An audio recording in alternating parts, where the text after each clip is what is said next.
¿Ya estamos? Sí, Nancy.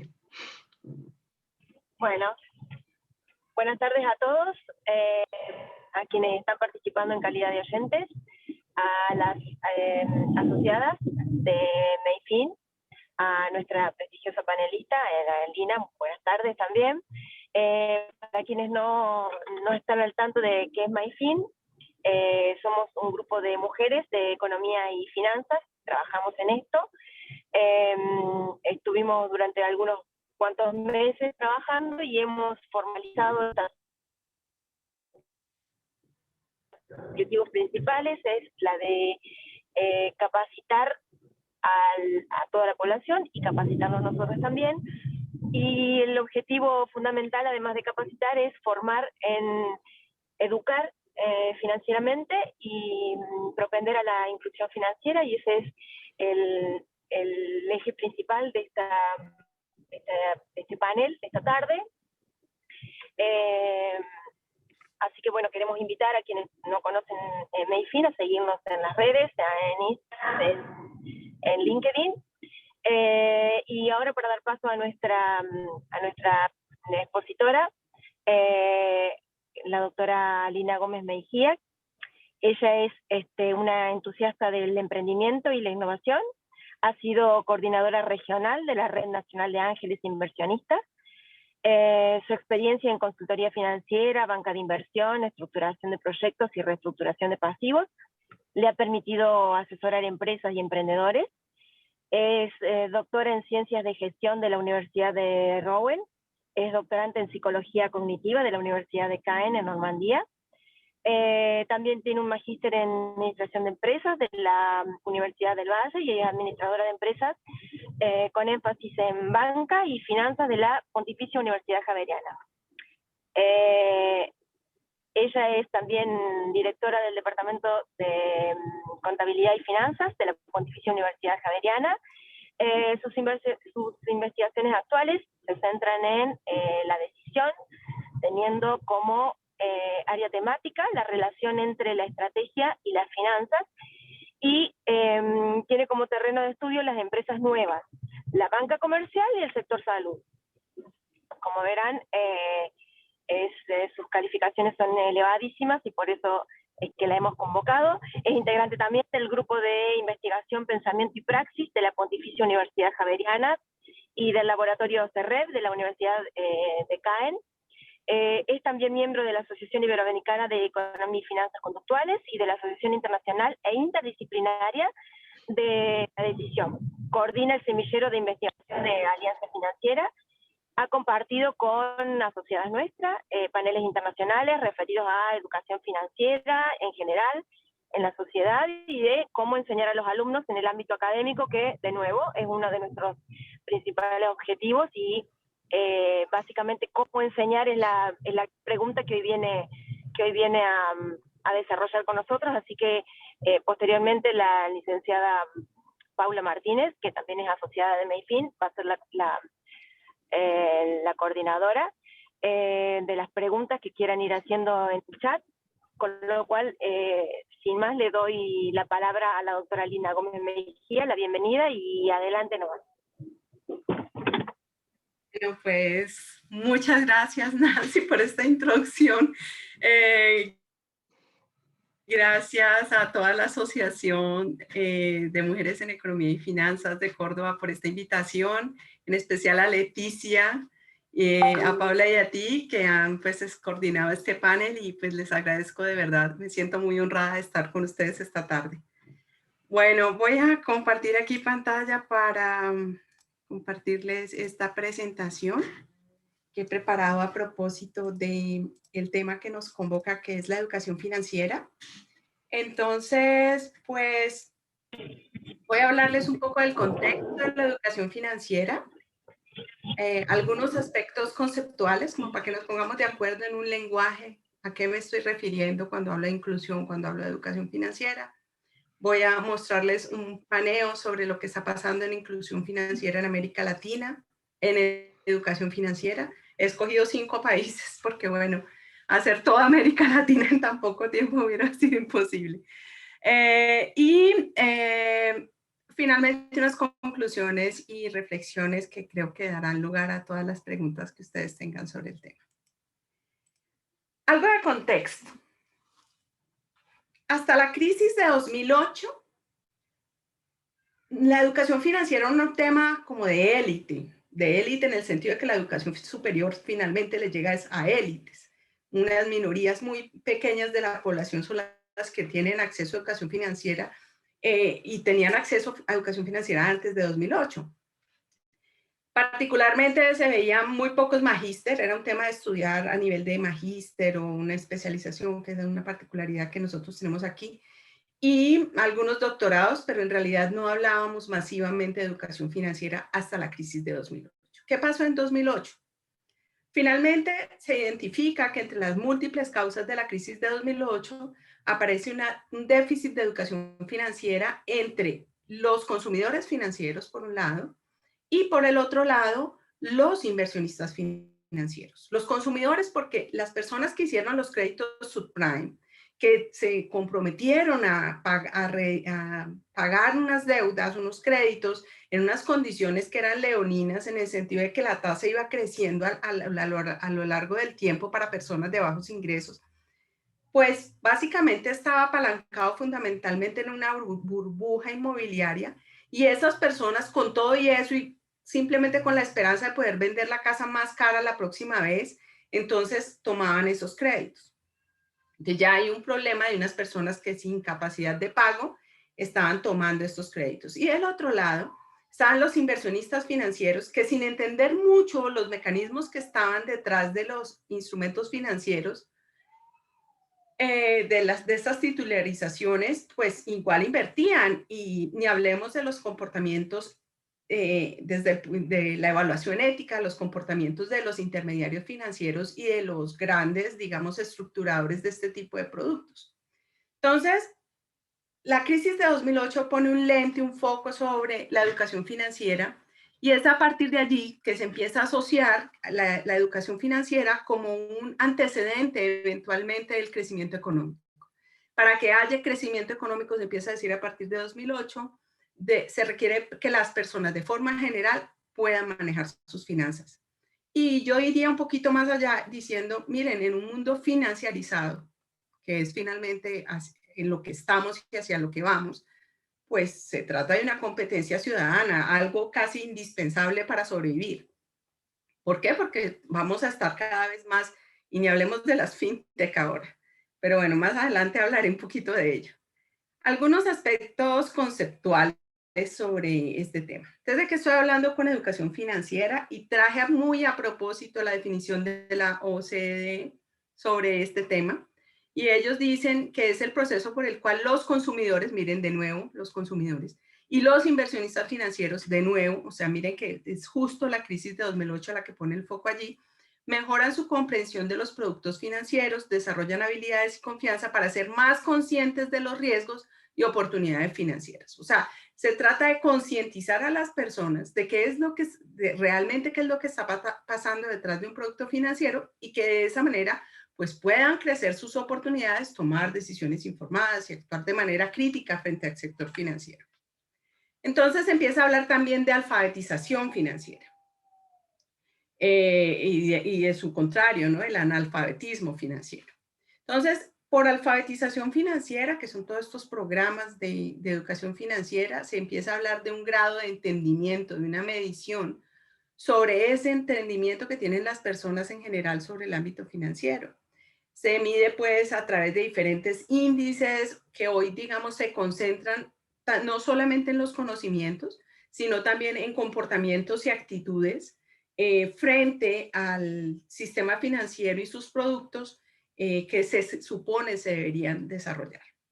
Y bueno, digamos que hasta ahora, digamos, la prueba más estandarizada en términos de educación financiera, pues viene el módulo de educación financiera de las pruebas PISA, que se aplica en los países de la OECD que quieren aplicarlo, porque ese módulo no es obligatorio, y eso pues van a ver que tiene ciertas implicaciones sobre qué es lo que se enseña y para qué. De otro lado, en cuanto a inclusión financiera, estamos hablando sobre todo del acceso, del uso de los productos del sector financiero. Y ojo que con los productos del sector financiero es el sector financiero regulado, es decir, aquel que está vigilado por superintendencias o comisiones, eso pues cambia en cada país, pero se trata justamente de esa actividad que es regulada. Se supone, se esperaría que en la medida en que las personas y las empresas tengan más uso de los productos, más conocimiento y más uso de los productos financieros, pues va a crecer, va a haber crecimiento económico. Siempre hay como detrás esa preocupación.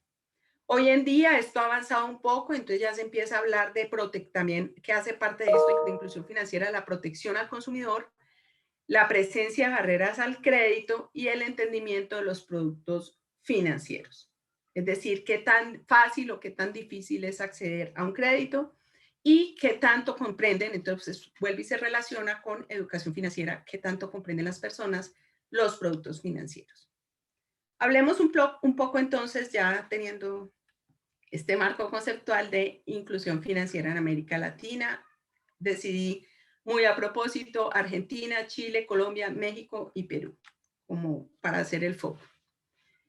Entonces, lo primero que hay que entender con la inclusión financiera es que hoy en día eso se mide por bancarización, lo cual representa ya un problema porque aunque las últimas mediciones han empezado a medir estas plataformas fintech de medios de pago y este tipo de cosas, de todas maneras sigue teniendo un peso extremadamente importante la bancarización.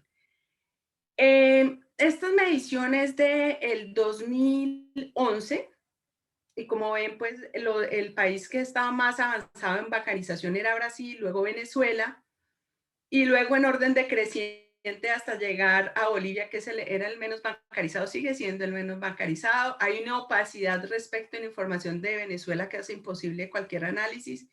Lo mismo pasa con Bolivia. Pero si ustedes ven el promedio de América Latina, tenemos un 51.3% para esa época de bancarización.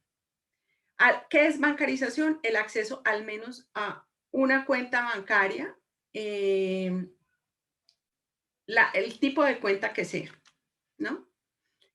En ese entonces, las razones para no tener un producto financiero, básicamente eran no tener suficiente dinero, no tener trabajo con un 65% de los casos, no tener trabajo un 20%, porque pues si no hay una fuente de ingreso, pues va a ser más difícil, o una fuente de ingreso regulada, pues va a ser más difícil que la persona tenga acceso. Incluso existen barreras a las creaciones de cuenta para que la crea, ¿no?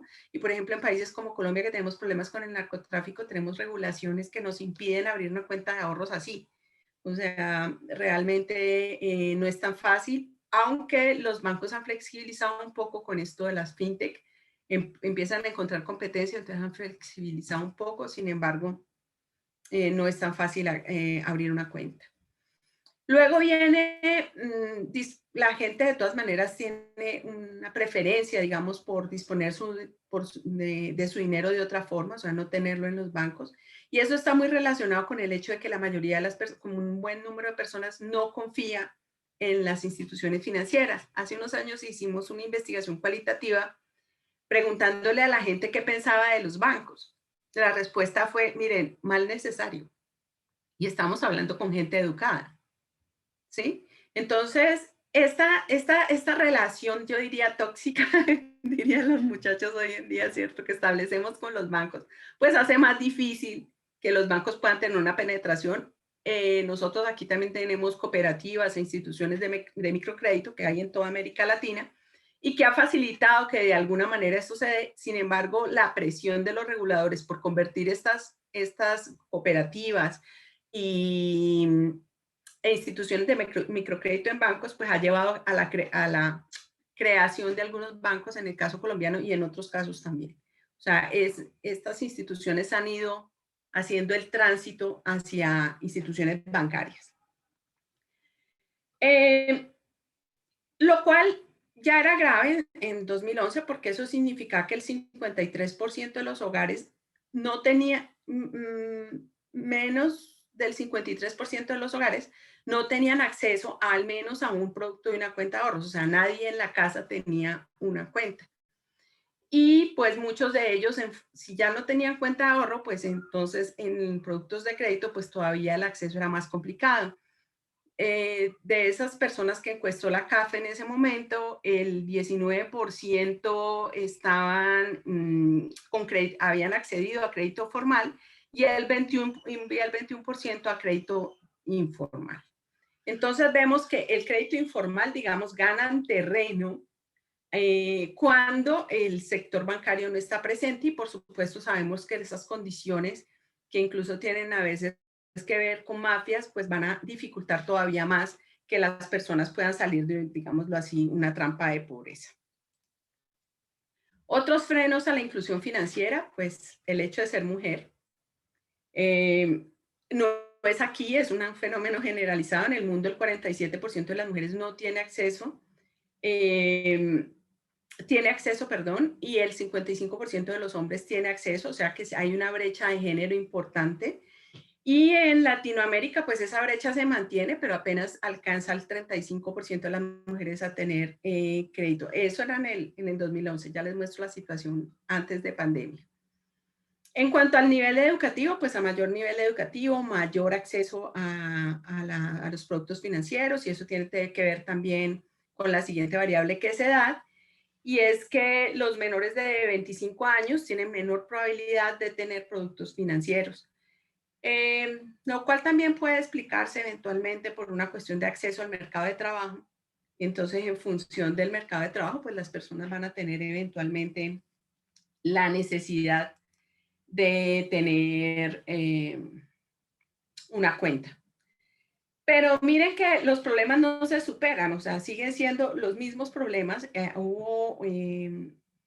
Este es un índice global que con base en una encuesta que hace el Fondo Monetario Internacional, y los problemas siguen siendo los mismos. Ahora gana protagonismo que los servicios financieros son muy caros, que ya había aparecido antes, pero miren, siguen siendo fondos insuficientes, ya alguien en la familia tiene cuenta, falta de confianza en las instituciones financieras. Volvemos a los requisitos, que no tienen la documentación necesaria, y bueno, pues obviamente aparece ya a nivel mundial razones religiosas. Ustedes saben que hay algunas religiones que consideran que el interés pues es un pecado, y eventualmente pues en ese sentido tener una cuenta bancaria tradicional pues entraría a ser un pecado, ¿no? En términos de inclusión financiera, cuando vemos por puntos de contacto, la situación en América Latina en general ha avanzado un poco. El número de sucursales de bancos comerciales por cada 100.000 adultos pues ha crecido un poquito. Si ven las bolitas en un verde más oscurito, son 2016 con respecto a 2008, entonces hemos tenido un avance. Tiene que ver con este interés justamente que despierta la crisis de 2008, y de ahí en adelante pues una serie de políticas económicas tanto a nivel global como a nivel local para cada país, que han ido en el crecimiento de esto. Este gráfico viene de la encuesta sobre acceso financiero del Fondo Monetario Internacional de 2020. Y si uno ve aquí, pues realmente el acceso también tiene que ver con una cuestión de género, e infortunadamente mi país es uno de los países que más llama la atención en términos de tener diferencias, por lo menos en América Latina. Mi país y Chile tienen diferencias, pero pues obviamente hay países en el mundo que están todavía peor. No todas las gráficas aparecen pues los países de América Latina que me interesaron para preparar esta conferencia. Lo otro que aparece importante, y volvemos al asunto de las instituciones de microcrédito, es que las instituciones de microcrédito sí han favorecido el crédito hacia la mujer. O sea, hay un rol protagónico en que a las mujeres les llegue crédito a través de este tipo de instituciones, y vemos el caso de Perú y el caso de México en particular, que en el caso de México realmente es que son las instituciones microfinancieras las protagonistas, ¿no? En cuanto a los préstamos otorgados a las pymes por bancos comerciales, pues vemos que ha habido un ligero crecimiento entre 2014 y 2018. En Colombia tuvo que ver con el establecimiento de una ley que permitió hacer microcrédito y con unas tasas más altas, que nosotros tenemos un tope de usura, que es una tasa máxima a la que se puede prestar. Entonces, que se pudieran ir un poco más allá de eso, pues permitió ese crecimiento. Sin embargo, sigue siendo muy restringido y algunas de las explicaciones que algunos autores dan de este fenómeno tienen que ver con la educación financiera. O sea, como ven, estos dos indicadores están en llave: educación financiera e inclusión financiera. Pero pues vamos a ver que no necesariamente hay, digamos, funciona tan directamente como quisieran a veces hacernos pensar. Es un tema muy complejo. Bueno, si miramos, por ejemplo, el caso de Argentina, y estos datos vienen de la Estrategia Nacional de Inclusión Financiera, vemos que en términos de los puntos totales por cada 10.000 adultos, pues es un país que se encuentra rezagado, al igual que México, mientras Colombia ha tenido un crecimiento importantísimo. Básicamente eso se debe a una estrategia de corresponsales financieros que tenemos en Colombia, que es habilitar las tiendas de barrio, los pequeños comercios, también como si fueran pequeñas sucursales bancarias. Entonces se reciben pagos, depósitos, y en ese sentido pues ha venido creciendo el número de accesos. En cuanto a la población adulta con cuenta bancaria, pues también ha habido un crecimiento. Miren que eso contrasta con los datos iniciales de 2011, y ahora pues ya tenemos una penetración del 80%, alrededor del 80% de la población con al menos algún tipo de producto bancario. En Colombia también pues crecimos. Miren, hoy tenemos un 82%, o sea, estamos más o menos cerca. En los productos de depósito tenemos un 79%, las mujeres tienen un acceso, sigue sosteniéndose esta brecha de acceso entre mujeres y hombres, y pues los menores de 29 años tienen menos acceso que las personas mayores de 30 y así. En corresponsales bancarios, pues tenemos 2,2 oficinas, o sea, de estos puntos de atención que incluyen cajeros automáticos, las oficinas bancarias propiamente dichas, y esto de los corresponsales, que ha crecido a 2,2 por cada 10.000 habitantes, por cada 10.000 adultos. En desembolsos de crédito hemos tenido un importante crecimiento, sobre todo en microcréditos, explicado por ese cambio que hubo en la regulación. En México, estos datos vienen de la Comisión Nacional de Bancaria y Valores. Básicamente ellos están buscando, y esto es muy reciente, incrementar a 7,7 millones de personas que tengan al menos un producto financiero para 2024. Pero es que 7,7 en una población de 125 millones de personas es muy poco realmente. Y básicamente pues es porque son, digamos, los más rezagados en esto de educación financiera. Han tenido un crecimiento de sucursales, corresponsales bancarios, créditos, pero sigue siendo un país, el país de esta muestra, que está más rezagado. En cuanto a Perú, ha venido creciendo muchísimo en puntos de atención por cada 100.000 habitantes. Sin embargo, si ustedes ven esta gráfica que aparece aquí a la izquierda, van a ver que los productos de crédito, por supuesto, tienen menor digamos, penetración que los productos de ahorro. Y en términos de conocimiento, pues la gente, aunque conoce los dos, es muy poco realmente la tenencia de un tipo de este tipo de productos.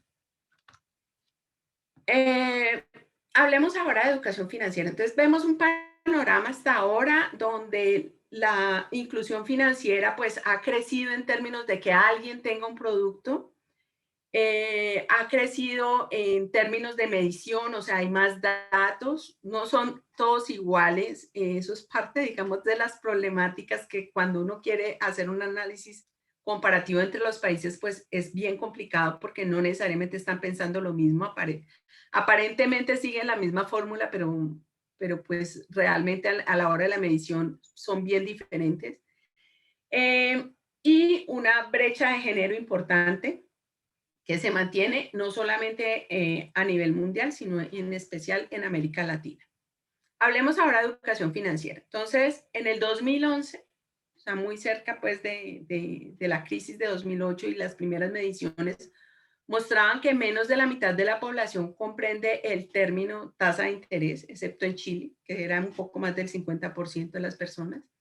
Menos de la mitad de la población sabía que era inflación, eso en general en América Latina, excepto en México, que el 61% de las personas sabía que era inflación. Menos del 50% entendían la relación entre riesgo y rentabilidad. Y pues lo que sí era claro era que a mayor ingreso, pues mayor conocimiento de las finanzas. Lo cual seguramente también está relacionado con educación, bueno, con unas condiciones, digamos, de vida completamente diferentes. La constante a nivel mundial y a nivel latinoamericano, las mujeres en general tienden a tener un menor nivel de conocimiento, lo que contrasta porque las administradoras del hogar son las mujeres, ¿no? O sea que si hay alguien a quien debíamos educar financieramente es a la mujer, porque si ella es la que lleva las finanzas de la casa, pues es más seguro, digamos, que ese conocimiento le llegue a otros en el hogar. Responsables del presupuesto, mejores para administrar el dinero, al menos en el corto plazo, o sea, saben qué hacer con el dinero y, por supuesto, tienen una mayor aversión al riesgo, que es un tema que se ha estudiado bastante en finanzas conductuales.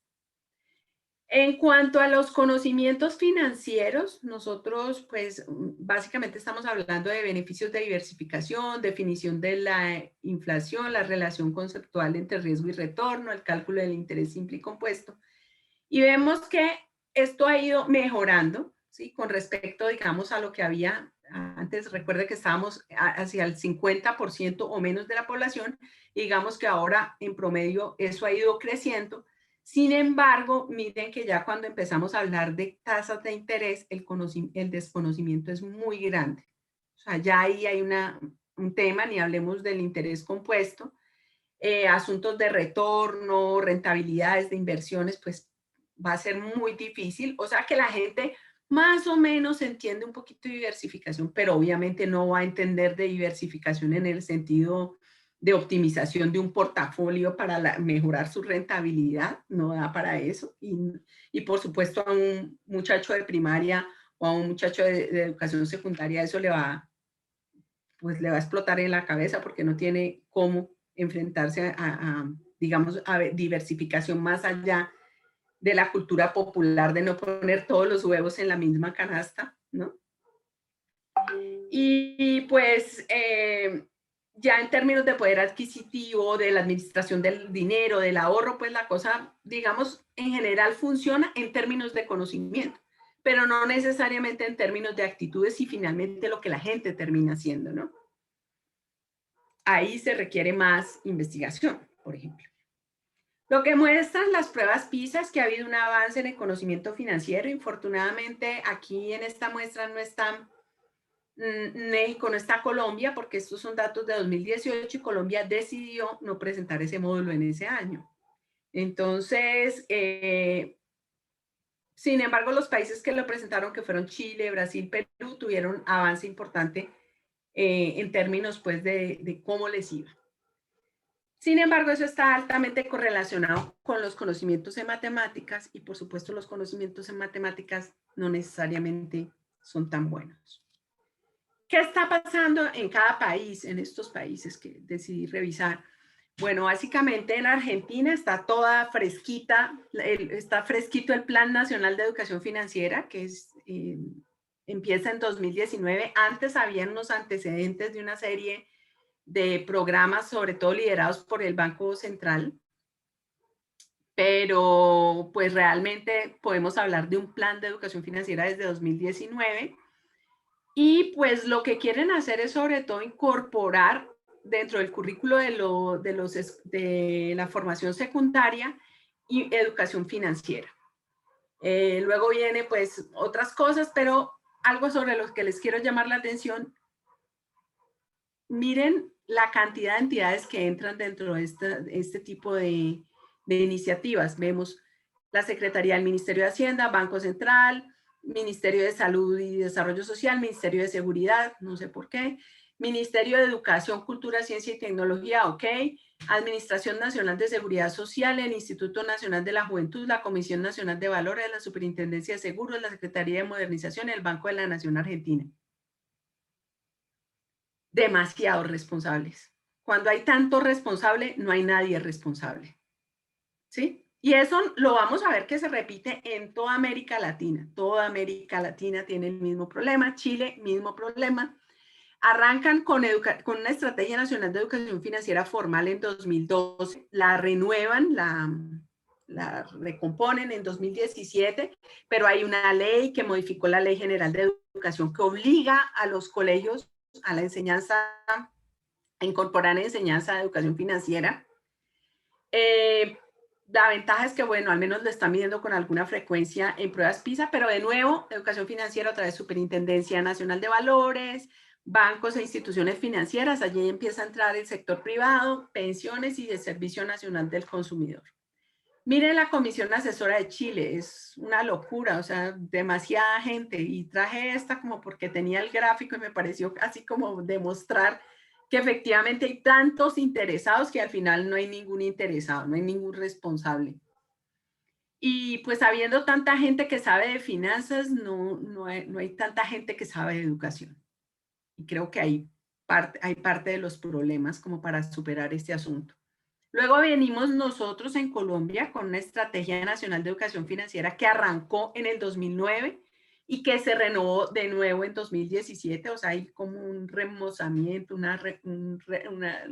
¿cómo se dice? Como un lifting de las estrategias de educación financiera. ¿Quiénes participan aquí? El Ministerio de Hacienda y Crédito Público, el Ministerio de Educación Nacional, Banco de la República, FOGAFIN, que es nuestro Fondo de Garantías Financieras, que protege el ahorro, digámoslo así, FOGACOP, que protege el ahorro en las cooperativas, y el Autorregulador de Mercado de Valores. Pero en la comisión intersectorial también está la Asociación Bancaria, está la Asociación Nacional de Instituciones Financieras, participando en eso. Nosotros hemos participado intermitentemente en educación financiera, en la prueba de educación financiera de PISA, y no sé si vamos a volver a participar. Porque, claro, es muy bonito que esté todo escrito y hayan algunas mediciones, pero no es tan fácil llevar eso a la práctica.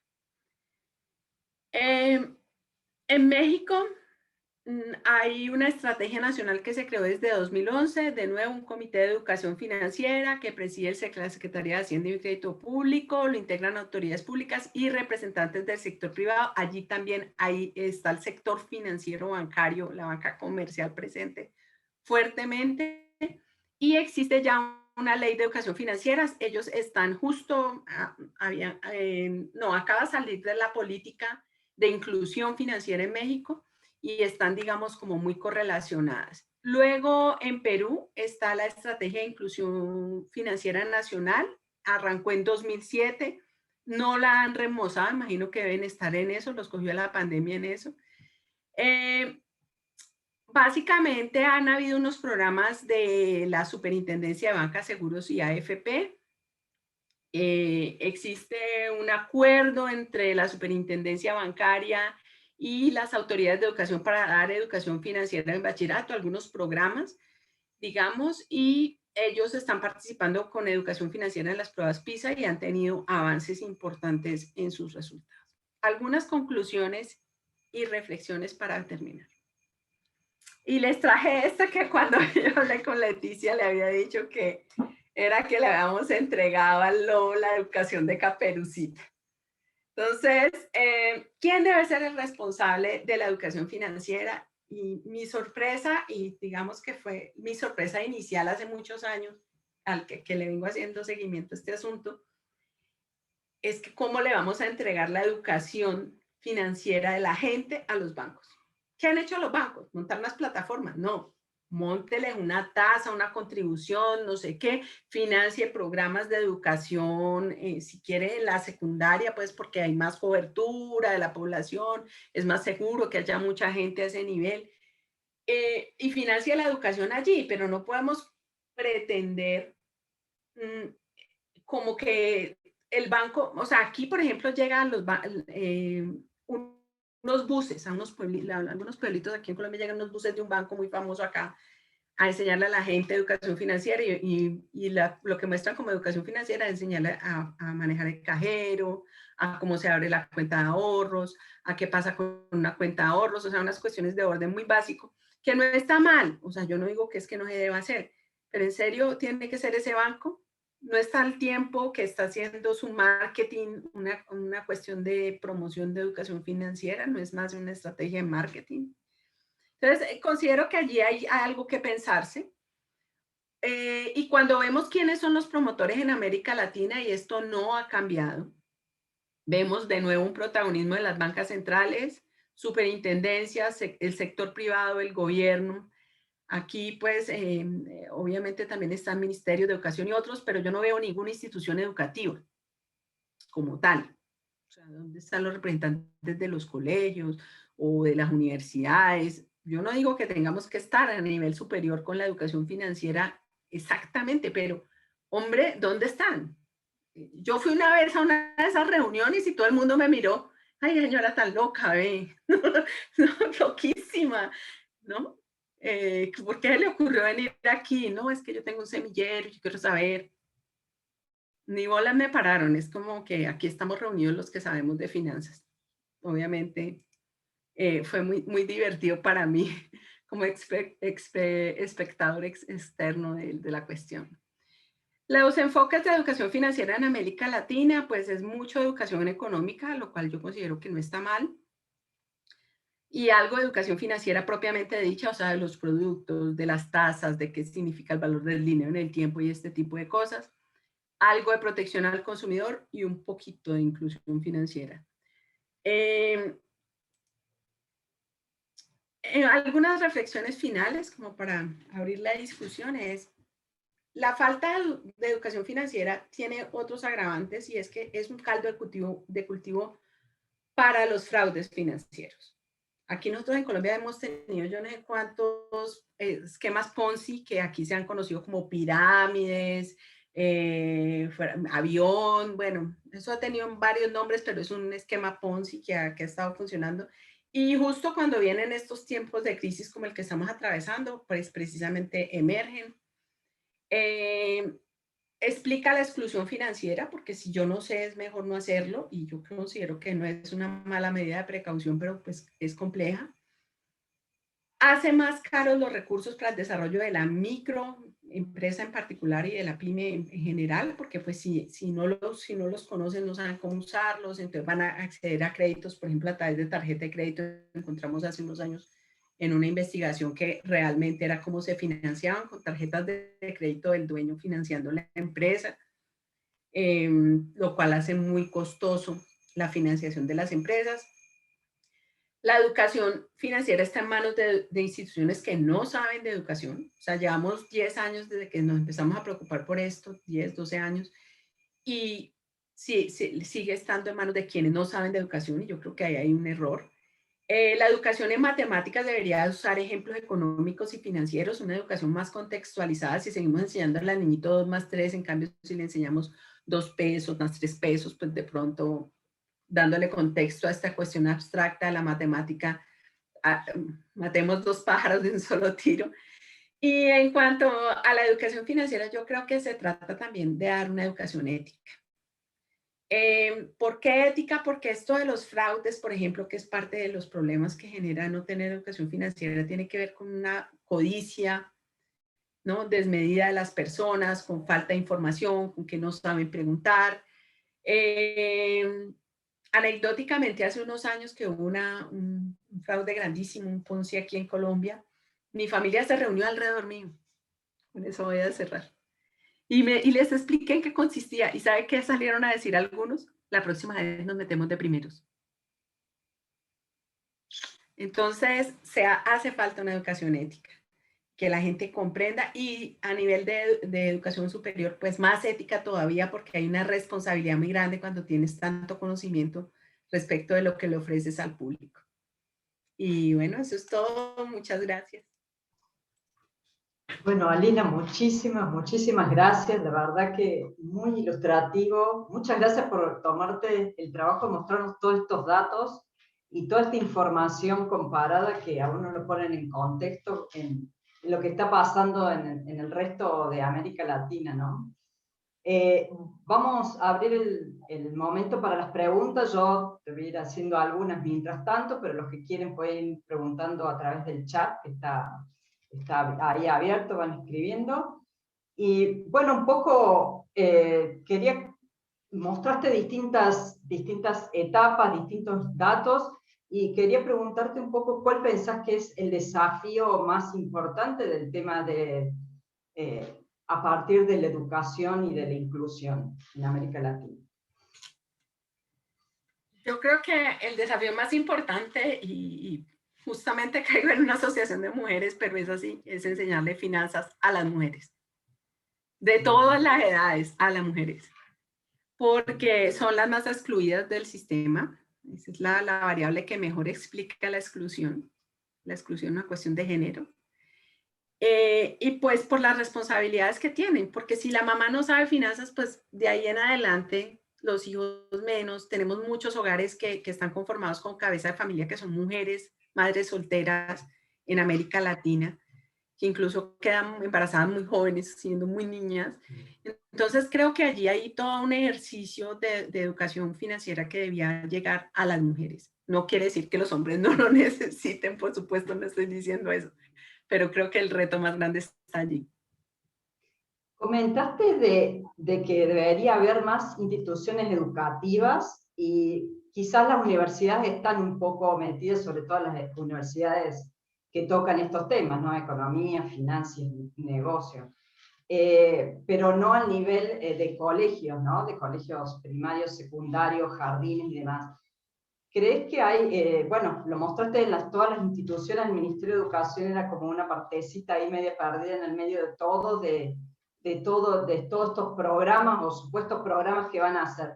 ¿Crees que también hay una cuestión de que desde el lado de los educadores no se comprende la importancia que tiene? Creo que una de tus primeras diapositivas comentaste que era una cuestión ciudadana, ¿no? De mejorar la ciudadanía y demás. Que Sí, puede ser una cuestión también de que no se comprende desde los educadores, porque tampoco han tenido esa formación, que forma parte también de matemática, lengua, ciencias, etc. pues yo les cuento una experiencia que he tenido en Cali desde mi universidad. Yo decidí esto hace mucho tiempo y se me ocurrió hacer unos talleres de finanzas para colegios. Entonces, he llevado a veces a profesores, es un poquito más difícil porque coordinar profesores de matemáticas, economía y sociales, que son los que podrían eventualmente impactar este tipo de educación, es un poquito más difícil de lograr. Entonces, ha sido más fácil llevar a los estudiantes, pero llevando a sus estudiantes va el profe, ¿sí? Entonces, hemos hecho un ejercicio de educación financiera constante. Al principio no fue fácil porque la gente, pues igual en los colegios, pues encontrar como el espacio. Se van toda una mañana, juegan, hacen un mercado simulado, les explicamos en qué consiste. Y la gente pues ha ido entendiendo de a pocos. También hemos ido llegando a emprendedores que son otro público muy necesitado de, ¿no? Y no ha sido fácil, pues justamente porque ha sido un esfuerzo como de responsabilidad social universitaria. Pero yo creo que si todos los que, digamos, estamos en la educación financiera nos preocupáramos por ese tipo de cosas, sería. Pero sí creo que falta que en esas comisiones famosas, o sea, ¿cómo le ocurre a un Banco de la República, que yo creo que son todos los que han estado liderando en general en nuestros países este tipo de iniciativas? Base de educación, sí. Y les doy un caso atípico. Finlandia no tiene programas de educación financiera y es el primero en pruebas PISA en educación financiera.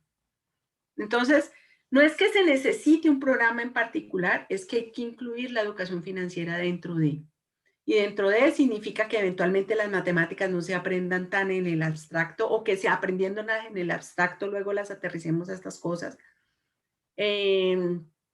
nosotros a nivel universitario tenemos que hacer enmiendas, ¿ah? Porque el sistema educativo está dejando a la gente tan mal en matemáticas que nos toca luego, entonces, cursos de matemática introductoria a nivel universitario para poder arrancar a partir de allí.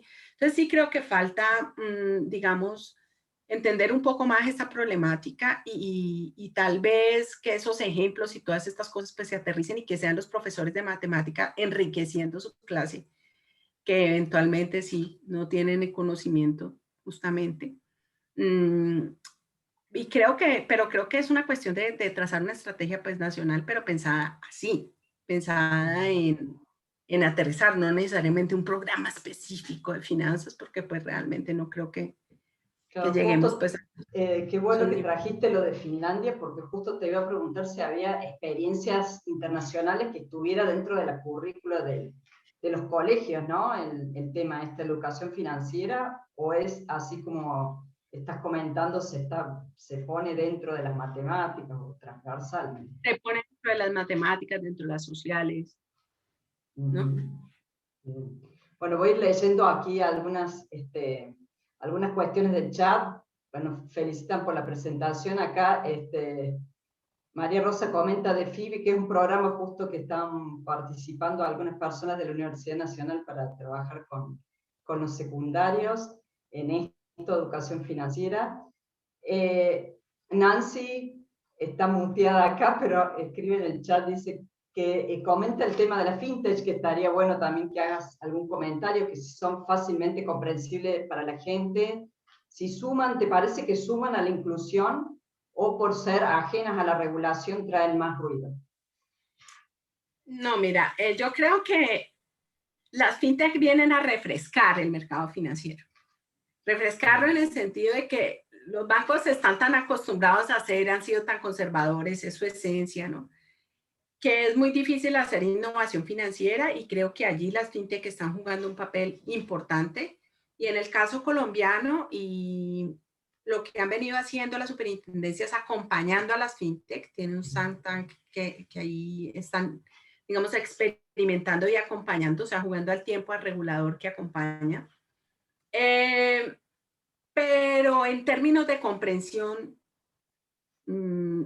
creo que hay unos riesgos. O sea, no creo que todas las fintech vayan a funcionar como todas las startups. Hay algunas que van a caer en algún momento. Me preocupa inmensamente todas las criptomonedas, porque la gente no tiene comprensión de ese activo financiero y realmente pues allí la regulación está muy atrasada. Entonces no hay quien acompañe al consumidor financiero. Pero creo que es bueno, o sea, en general las fintechs son buenas. ¿Buenas en qué sentido? En que van a refrescar, en que le representan una competencia al banco, y entonces pues el banco tradicional va a tener que cambiar un poco y flexibilizarse. Y eso creo que es bueno para todos. Y desde el lado de desde los reguladores, para acotar ahí el tema de la educación financiera, por ahí que falta, eso genera más o menos riesgo cuando es tan accesible todas estas cosas, ¿no? Que uno se puede abrir una cuenta bancaria como Más riesgo sistémico, más riesgo del sistema, más riesgo. Mucho porque no creo que todas puedan aguantar todo el tiempo quemando el efectivo que están quemando ahora. Además, pues, con esto de la pandemia, pues muchas vieron un crecimiento astronómico, porque de hecho la respuesta, por ejemplo, que en el caso colombiano hubo para hacer llegar los subsidios a las personas fue a través de fintech, ¿sí? Es decir, medios de pago, no necesariamente cuentas bancarias, que era como, trataron de hacerlo en la primera ola, pero no pudieron, entonces tuvieron que irse con fintech, pero no sé eso qué tan sostenible sea en el tiempo. Este tipo de depósitos. José acá pregunta si no creen que la corrupción política también juegue un papel importante en la falta de educación financiera. ¿Cómo?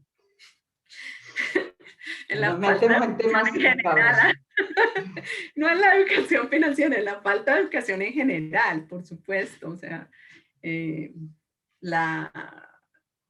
las tercerizaciones de educación primaria, secundaria que ha hecho el gobierno, que en los gobiernos de América Latina en general, pues hacen que eventualmente buscando cobertura perdamos calidad y entonces esa educación pues no le esté llegando de calidad, le esté llegando a la gente.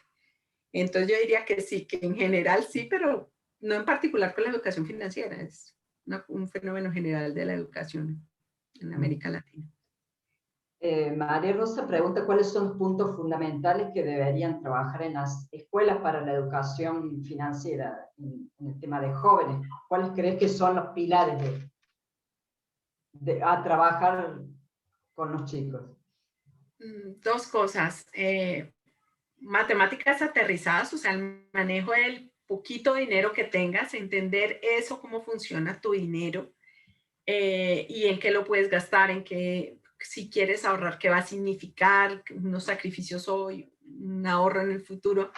Entender esas relaciones, digamos que en primaria yo le daría mucho énfasis a ese manejo de los poquitos pesos que te entregan o las devueltas, por ejemplo, que es algo que es básico cuando haces algo para tu casa. Y lo otro es, insisto, con el asunto ético, lo que está bien y lo que está mal. Yo no, o sea, yo le digo a la gente, cuando usted le dan una tasa de interés muy alta, cuando usted le ofrecen un negocio que es tan bueno, sospeche. O sea, de eso tan bueno no dan tanto porque yo pienso que la gente cae en mucho fraude financiero. Aquí en Colombia es impresionante. Y ahora hasta, eso lo hacen hasta por WhatsApp. Entonces, creo que allí hay que educar a las personas en, venga, modere su codicia. Y creo que allí hay un papel a la ética que hay que darle. Comentaste ahí al principio el tema de, hay un dato que es bastante llamativo, que creo que los mostraste, ¿no? Cuando al principio señalaste el tema de la encuesta, le preguntaban a las personas cuántos productos financieros tiene y menos de la mitad, que el dato Argentina era que decía que tenía, y después en realidad más del 80% tiene. De hecho hay mucha gente que tiene cuentas sociales y demás. Hay mucha, esto de la subutilización, ¿no? De tener el producto o del desconocimiento. En eso, ¿ves que el tema pandemia, el tema fintech, toda esta digitalización ha mejorado un poco el tema del conocimiento de la gente, el uso? ¿Hay algún avance que podemos pensar? Yo creo que no tuvimos escapatoria. Es decir, les voy a dar un ejemplo pequeñito. Mi mamá, yo tenía que girarle una plata, la cuenta de ahorros la tenía inactiva en plena pandemia, ya vive en otra ciudad.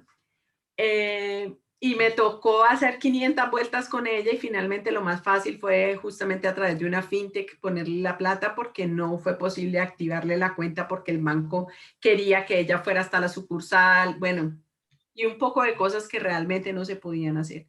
Entonces, creo que sí, que la pandemia le dio un espaldarazo importante a este asunto de la penetración de los productos financieros y que la gente los entendiera. Pero no estoy segura que una vez superadas las condiciones de pandemia, es decir, este asunto de los confinamientos y todo, la gente vaya a seguir allí. ¿Por qué? Porque es que tenemos o sea, la explicación que dan la gran mayoría de las personas es, no lo tengo porque no tengo dinero.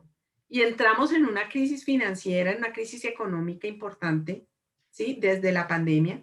Entonces, pues si no tengo dinero, ¿yo cómo voy a tener una cuenta de ahorros? O sea, se vuelve el huevo la gallina, ¿no? Entonces, lo veo muy difícil en las condiciones post-pandemia con tanto desempleo en nuestros países. La informalidad también. Que ha ganado cantidades. Porque ¿qué hizo la gente? Mucha gente entonces se montó un emprendimiento por Instagram y entonces están haciendo cosas por Instagram, pero todo eso es informal. Y obviamente, pues el deterioro, obviamente utiliza plataformas de pago, pero de ahí a que sea realmente bancarización y que eso vaya a llegar oportunidades de crédito y todo esto, lo veo muy difícil. Bueno, acá José insiste con alguna cuestión del tema de los colegios y matemáticas también. El tema de matemáticas, no sé, en Argentina por lo menos estamos entre los peores del grado, diríamos. está detrás de ciencia, de los conocimientos de lengua, realmente, y es como, se sigue viendo como un cupo para los chicos mismos, hay una dificultad de que los chicos se interesen por carreras que tienen las matemáticas y demás. Eso pasa en todo Latinoamérica, hay una cuestión, como dice José, desde los gobiernos que no se impulsa esto también, un desinterés.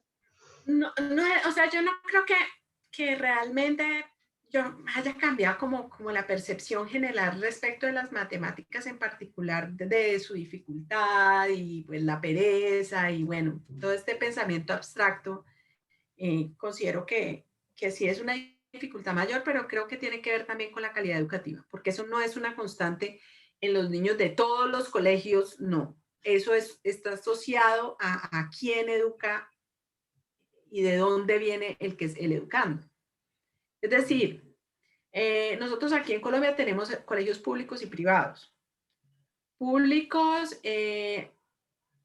que administra el gobierno, desde las secretarías de educación, bueno, con unos docentes de carrera y todo. Y unos privados que ofrecen un servicio público, o sea, una tercerización, y privados full. Los privados full, que son para la gente de mayores ingresos, no podemos hablar de que tengan problemas de educación financiera ni en matemáticas en particular. Los de peores resultados en matemáticas son los públicos o los públicos que es de esa tercerización, resultado de esta tercerización. Es decir, donde hay muchos estudiantes por salón, donde las condiciones de educación son muy malas, bueno, tenemos cuestiones que tienen que ver también con la alimentación. Entonces, entramos en unas honduras que ahí tienen que ver con una problemática general de educación que en América Latina, pues, ¿qué pasa como con la salud? Nos fuimos por una apuesta de cobertura, pero sin calidad. Y yo creo que ahí es donde está el punto, en poder ofrecer educación de calidad. Ya hicimos la cobertura, ya le estamos enseñando a todos, ahora enseñémosles bien. Yo creo que esa debería ser la preocupación de los gobiernos hacia adelante. Y justamente acá Gabriela Gentilini pregunta qué acciones concretas pensás que habría que desarrollar para que en los países bajemos a tierra todas estas leyes nacionales de inclusión financiera, sobre todo esto de que hay muchos que se pregonan. Bueno, creo que la ley de educación financiera que hay en Argentina, no sé si se llevó adelante todavía. Vos decías que era para 2019, pero ¿qué acciones concretas, por dónde empezamos? Porque bueno, hay de todo, pero empezamos por los docentes. Hay que hacer también cosas, yo diría, motu propio, ¿no? Y les insisto con este asunto de enseñarle a los profesores de los colegios estas finanzas. Porque es que si ellos no saben, ellos no le van a poder enseñar a esos niños los ejemplos. O sea, los enseñan tan descontextualizados que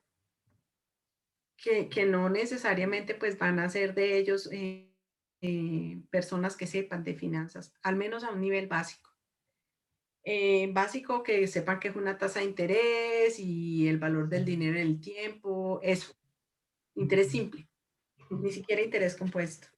Creo que ahí hay mucha tela donde cortar y creo que es la única manera, porque eso de obligar a los colegios, por ejemplo, aquí les dio por juntar eso con educación en emprendimiento.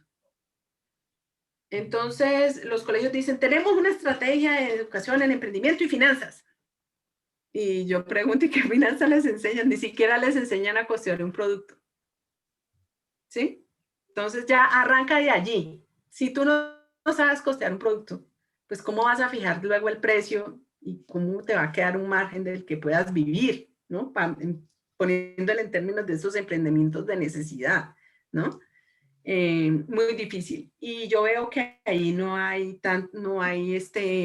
digamos, interés. Nosotros hemos acompañado algunos de esos programas tratando de llevarlo desde la universidad hacia allá, ¿no? O sea, aterrizarles un poco, no todo, obviamente no vamos a bajar pues con todo el instrumental de las finanzas porque se volvería imposible, pero al menos las cosas básicas sí. Y creo que allí hay muchas oportunidades de trabajo, digamos, de conexión entre los diferentes niveles educativos.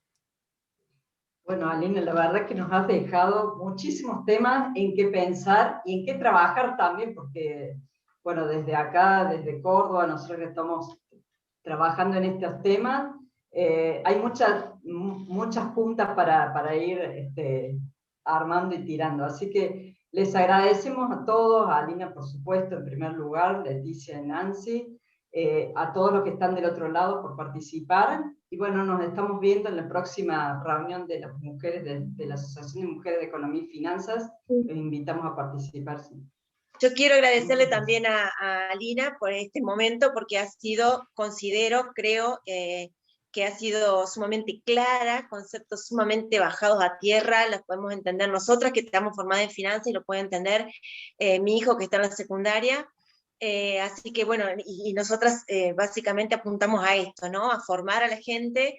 La educación financiera empieza así, con panelistas del nivel de Alina, con la claridad de Alina, trayendo datos nuevos, frescos, actuales, y proponiendo también, porque no se quedó simplemente con la foto, sino que proponiendo, bueno, acá habría que enseñar matemática y bajarlo a tierra para que el adolescente lo entienda en el día a día. Así que, bueno, yo agradezco nuevamente a Alina, celebro que desde Mayfin podamos traer este nivel de panelistas, y celebro también que quienes nos hayan acompañado se hayan quedado hasta el final, porque ha sido sumamente provechoso incluso estos últimos minutos. Muchas gracias, Alina. No, de nuevo, muchas gracias a todos. Y además, Alina, me parece que estas cosas, yo ya tuve el placer de compartir otros paneles contigo, y entonces me parece que la continuidad del diálogo entre, digamos, distintas problemáticas que vamos viviendo los países nos permite enriquecernos, porque a veces nosotros escuchamos acá, y bueno, es que los argentinos, y que los argentinos, y por ahí pareciera ser que es solo una problemática de los argentinos. Y bueno, y a veces en las discusiones que hacemos en estas mesas con las mujeres, decimos que la problemática de Argentina por ahí es también latinoamericana. Los argentinos tenemos particularidades, no voy a negarlas, pero en este tema de la educación financiera, esta mitad y mitad que tenemos de la población es realmente dolorosa, ¿no? Y nosotros que trabajamos en docencia y trabajamos en distintos sectores financieros, y no poder hacer nada genera como una gran responsabilidad. Entonces, bueno, al menos intentar hacer algo, cambiar la vida de algunas personas o cambiar algún sector de poder llegarles con alguna enseñanza, me parece como muy valioso, ¿no? Así que, bueno, te agradecemos infinitamente, y seguramente seguiremos en contacto para algún proyectito o alguna tareita que desde las universidades o desde la asociación esta de mujeres en economía y finanzas vamos a hacer.